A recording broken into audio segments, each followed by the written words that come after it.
rivalry between Kai and Phil. I don't think there's ever been two athletes that were this close in comparison. I mean, literally, last year, in my opinion, it could have gone.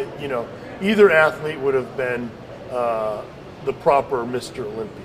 As far as the way that Phil and Kai went at it, what it did for the sport, I think it's kind of a good thing. So anytime you have two guys who are at the top of their game competing for the #1 prize in bodybuilding, just like any other sport, you take even NASCAR, you're going to have those clashes. There's been rivalries through the years, going back to Arnold. I mean, Arnold did it differently. You watch Pumping Iron, like he has that little thing about Lou Ferrigno where he says, Lou comes to me for advice, and I just give him the wrong advices, but he trusts me.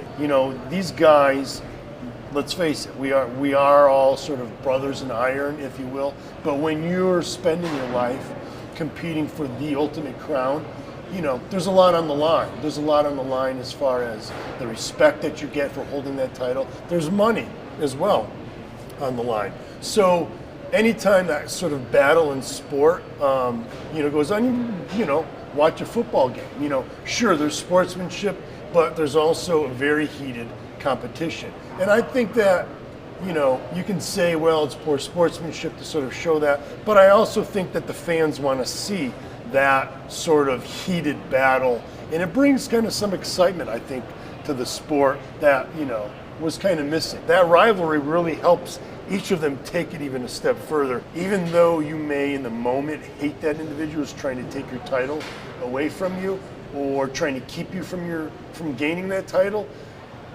you can't help but respect that person for being there, right there with you, being that close to challenge you. And I'm all for them, demonstrating that on stage. Kai and Phil do respect one another because, let's face it, they understand what each other is going through.